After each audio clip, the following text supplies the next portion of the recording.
Assalamualaikum warahmatullahi wabarakatuh. Halo semuanya, perkenalkan nama saya Lina Fikratul Kamila dengan NIM 2303211000029. Di sini saya akan mempresentasikan tentang hasil analisis korespondensi tentang kafe-kafe yang ada di Telang. Oke, yang pertama yaitu ada pendahuluan. Nah, kafe merupakan tempat yang saat ini tuh memainkan peran penting dalam gaya hidup mahasiswa. Tidak hanya sebagai tempat makan dan minum, tetapi juga sebagai tempat untuk belajar, bersosialisasi, dan bahkan bekerja. Nah, di tengah semakin banyaknya kafe yang muncul, pemilik kafe ini tuh perlu menghadapi tantangan untuk memahami preferensi pelanggan yang beragam serta faktor-faktor yang mempengaruhi kepuasan mereka. Nah, analisis korespondensi ini adalah sebagai metode yang efektif untuk memetakan hubungan antara karakteristik pelanggan dan layanan yang ditawarkan oleh kafe. Dengan memahami hubungan ini, pemilik kafe dapat menyusun strategi pemasaran yang lebih tepat dan meningkatkan aspek layanan yang kurang memuaskan yang pada akhirnya membuat kafe lebih kompetitif di pasar. Untuk yang selanjutnya yaitu ada konsep dasar analisis korespondensi. Nah, analisis korespondensi adalah teknik statistik yang membantu kita memvisualisasikan hubungan antara variabel-variabel kualitatif. Nah, metode ini tuh sangat bermanfaat dalam memahami pola preferensi pelanggan terkait berbagai atribut layanan seperti kayak ada harga, suasana, kebersihan, kualitas pelayanan, dan inovasi menu. Nah, sebagai contoh penelitian oleh Susi Ekawati et al. 2015 itu menunjukkan bagaimana analisis korespondensi ini dapat digunakan untuk memetakan kepuasan pelanggan di restoran. Nah, teknik ini tuh memungkinkan pemilik kafe dapat mengevaluasi layanan mereka dan menentukan strategi bisnis yang lebih tepat berdasarkan preferensi pelanggan.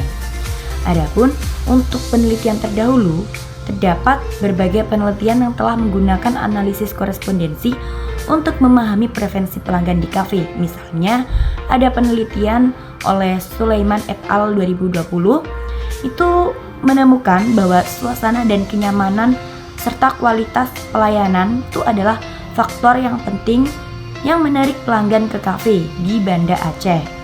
Terus sedangkan Santoso et al. 2020 di Cafe Coffee Day Jakarta menemukan bahwa kualitas layanan sangat berpengaruh pada tingkat kepuasan dan loyalitas pelanggan.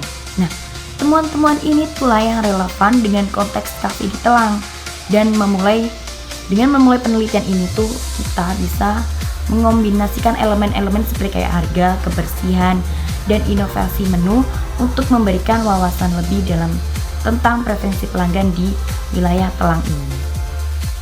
Nah, yang selanjutnya yaitu metode penelitian populasi dan sampel.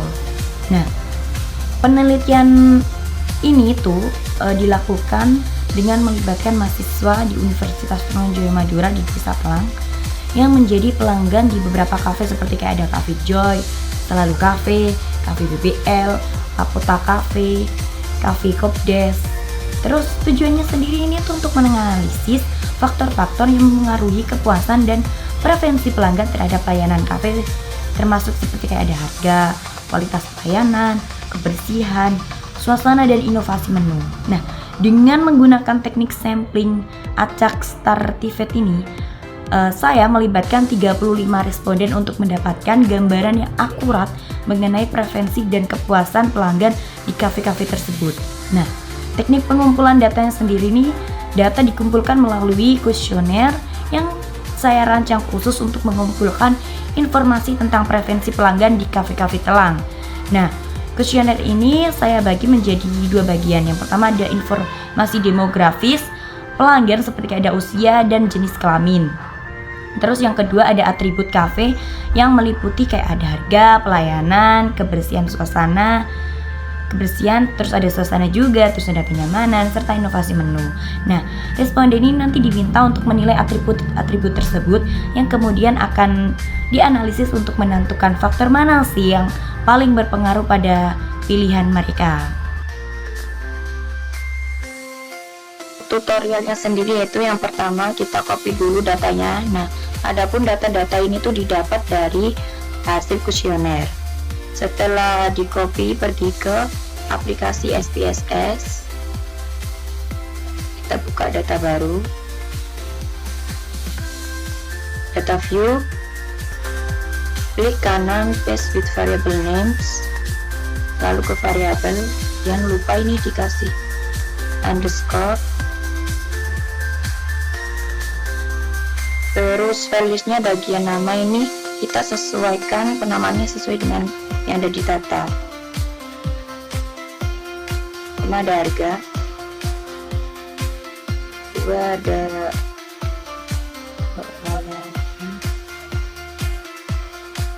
yang ketiga ada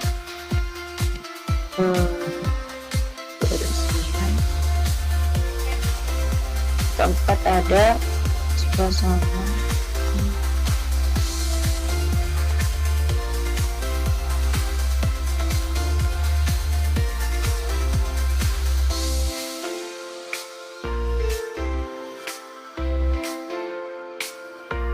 Terus yang kelima ada inovasi lalu oke. Terus yang jenis cafe juga sama. Yang pertama kita isi pertama ada cafe joy. Terus yang kedua ada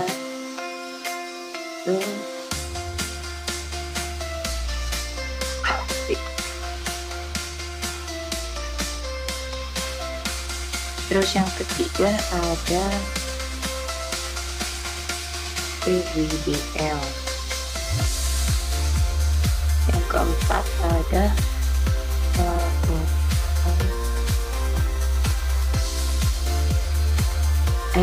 yang kelima ada oke.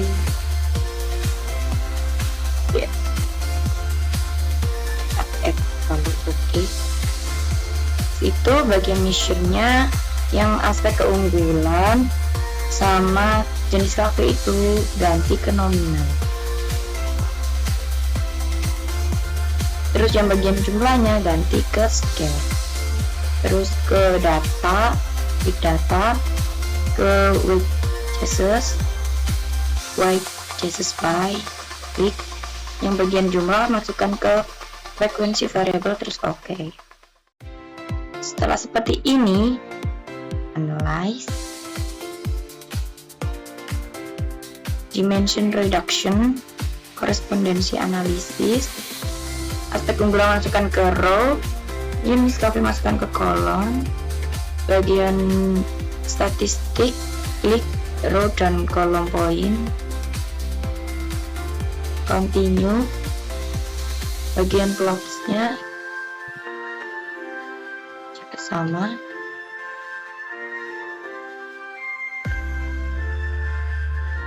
terus ke define range ini 1 sampai 5, terus continue, ini 5, update, continue, oke. Nah, maka akan keluar data seperti ini.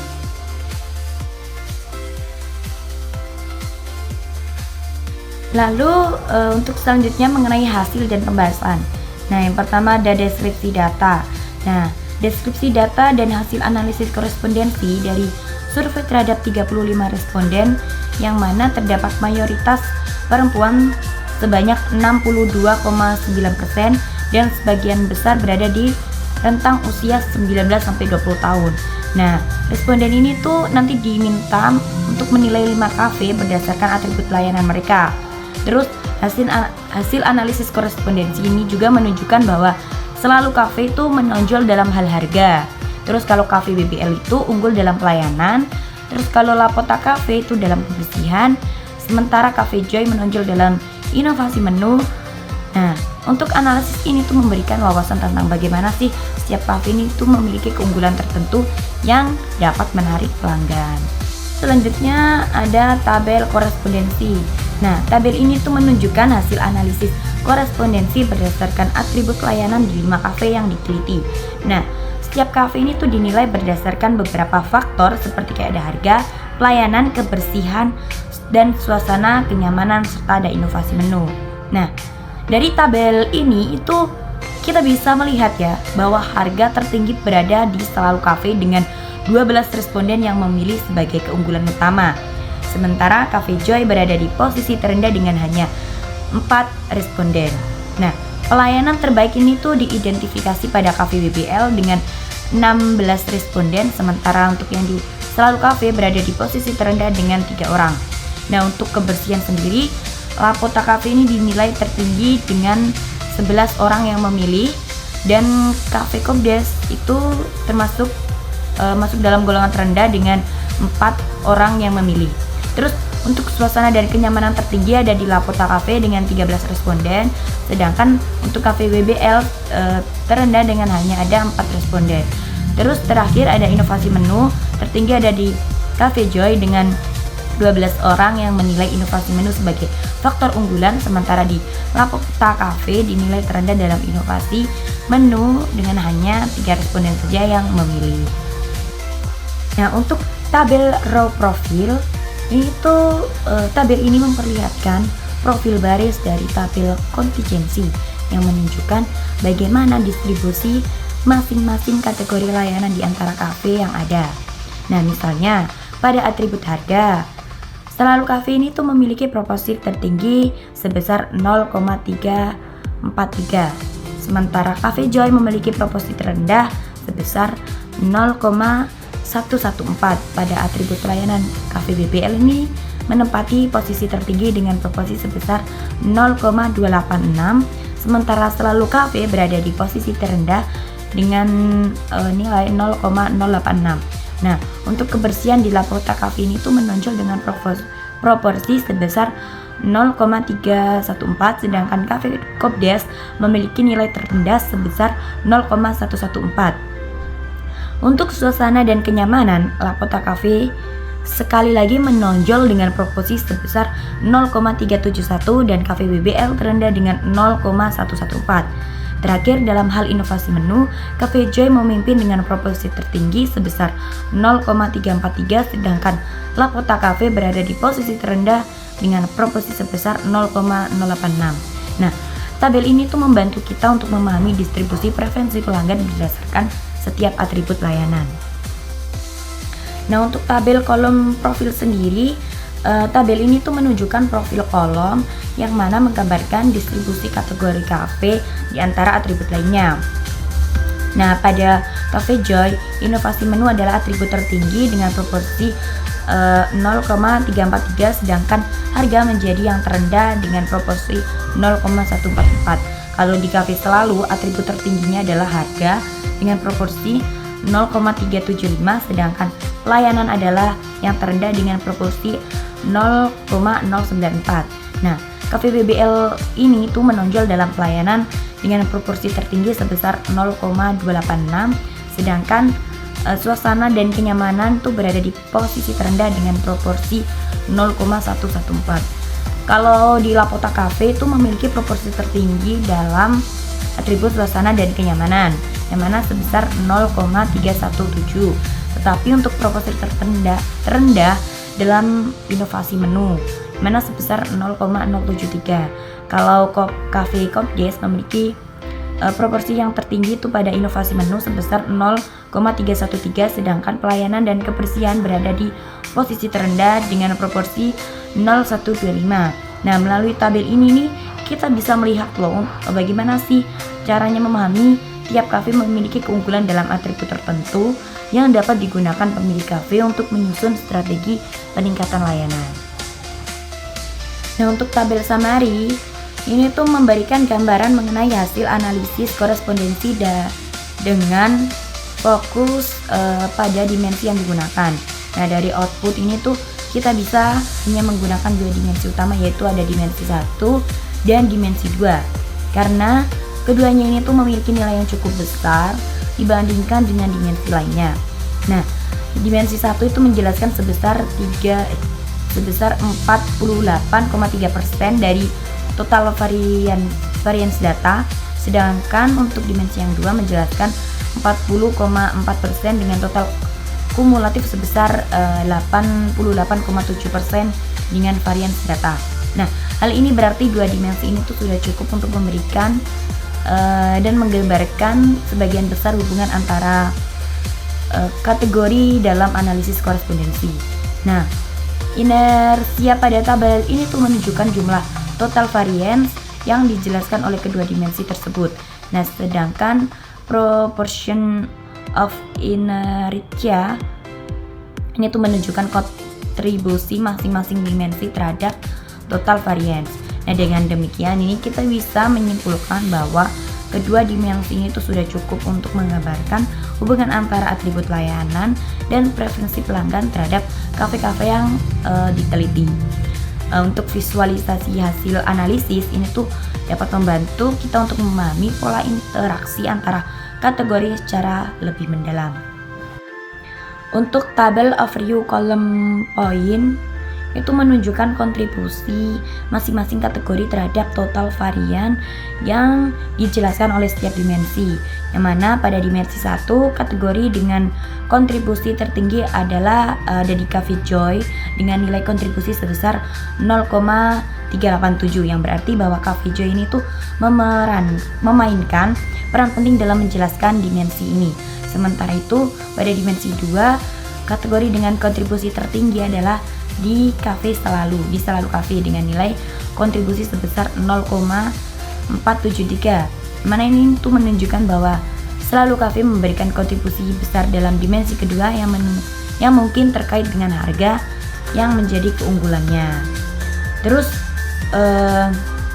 dalam tabel ini tuh membantu kita juga untuk memahami bagaimana sih setiap cafe ini tuh berperan dalam menjelaskan total varian berdasarkan dimensi yang dihasilkan oleh analisis korespondensi.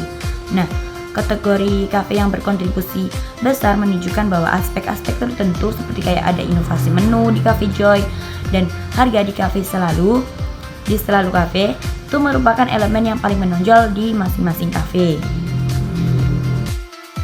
Nah, untuk penjelasan pada grafik 1 ini terdapat interpretasi atribut layanan.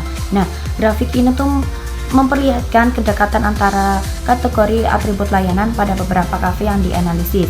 Nah, pada grafik ini atribut suasana dan kenyamanan berdekatan dengan atribut kebersihan, yang mana menunjukkan bahwa pelanggan yang menilai suasana nyaman itu tuh juga cenderung memperhatikan kebersihan kafe.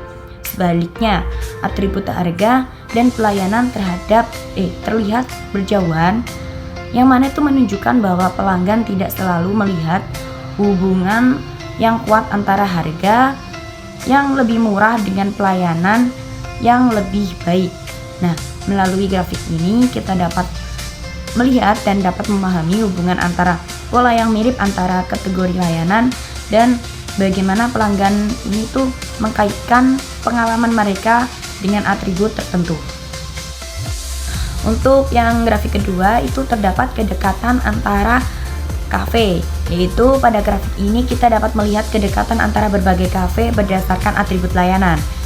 Contohnya kayak ada di Cafe BBL ini terlihat berdekatan dengan Lakota Cafe dan Cafe Joy, yang menunjukkan bahwa ketiga kafe ini tuh memiliki kesamaan dalam hal atribut layanan yang diberikan seperti kayak inovasi menu atau layanan.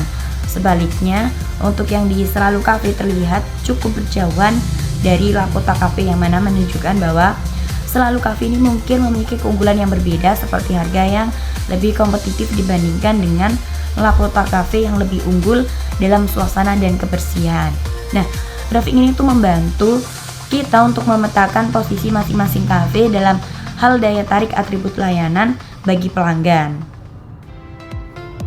Grafik ketiga ini tuh terdapat interpretasi hubungan antara kafe dan atribut, yang mana pada grafik ini tuh menggambarkan hubungan spesifik antara kategori atribut layanan dengan kafe yang dianalisis. Nah, di Selalu Cafe ini tuh berdekatan dengan atribut harga yang menunjukkan bahwa harga kompetitif merupakan keunggulan utamanya. Terus kalau Lakota Cafe memiliki kedekatan dengan atribut kebersihan yang menandakan bahwa kebersihan adalah salah satu daya tarik utamanya bagi pelanggan. Terus kalau Cafe BBL ini tuh berdekatan dengan atribut pelayanan, yang mana menunjukkan bahwa pelayanan adalah salah satu faktor yang paling dihargai oleh pelanggan di cafe tersebut. Terus kalau Cafe Joy dan Cafe Kopdes ini lebih dekat dengan inovasi menu yang menandakan bahwa aspek kreatif dan variasi dalam menu menjadi faktor penting bagi kedua cafe tersebut. Terus untuk atribut suasana dan kenyamanan ini tuh terletak dekat dengan pusat grafik yang menunjukkan bahwa ini tuh berperan penting bagi beberapa cafe, tetapi tidak terlalu dominan untuk cafe tertentu. Nah, grafik ini tuh menunjukkan dengan jelas bagaimana setiap kafe memiliki keunggulan yang dapat digunakan sebagai strategi pemasaran untuk menarik dan mempertahankan pelanggan. Nah, lalu pada slide ini saya akan melihatkan bagaimana sih hasil penelitian ini tuh dibandingkan dengan beberapa jurnal lain. Nah, ditemukan bahwa analisis korespondensi dalam penelitian saya ini tuh menunjukkan bahwa faktor-faktor seperti kayak harga, suasana, pelayanan, kebersihan, dan inovasi menu ini tuh mempengaruhi preferensi pelanggan di kafe-kafe telang dengan cara yang berbeda. Misalnya kayak di Stelelo Cafe ini tuh unggul dalam hal harga, sementara Lapota Cafe lebih menonjol dalam kebersihan. Kalau Cafe BBL lebih fokus pada pelayanan, dan Cafe Joy serta Cafe Kopdes mengutamakan inovasi menu. Terus untuk penelitian saya ini itu sejalan dengan beberapa penelitian sebelumnya. Sebagai contohnya itu penelitian oleh Sulaiman et al 2020 dan Santosa et al 2020 yang menyoroti pentingnya suasana dan kualitas pelayanan dalam meningkatkan kepuasan pelanggan. Akan tetapi penelitian saya ini tuh memperkaya literatur dengan menawarkan perspektif baru terkait harga dan inovasi menu sebagai faktor penting dalam preferensi pelanggan lokal. Nah, dengan temuan ini nih saya dapat lebih memahami apa sih yang sebenarnya dicari oleh pelanggan di kafe-kafe tersebut, yang tentunya akan membantu pemilik kafe dalam menyusun strategi bisnis mereka agar lebih tepat sasaran. Nah, jadi untuk kesimpulan dan sarannya sendiri dari analisis dan dari penelitian saya menyimpulkan bahwa setiap kafe ini tuh memiliki keunggulan yang berbeda-beda. Kayak contohnya di Selalu Cafe itu menonjol dalam harga, Lapota Cafe dalam kebersihan, Cafe BBL dalam pelayanan, dan Cafe Joy serta Kopdes dalam inovasi menu. Nah, saran dari saya adalah agar di setiap cafe ini tuh mempertahankan keunggulan mereka sembari memperbaiki aspek lain. Misalnya Selalu Cafe bisa meningkatkan inovasi menu, sementara Cafe Joy dan Cafe BBL bisa terus berinovasi dalam pelayanan. Nah, dengan memahami preferensi pelanggan di setiap cafe ini tuh dapat merancang strategi yang lebih tepat dan meningkatkan loyalitas pelanggan. Terima kasih. Bye-bye.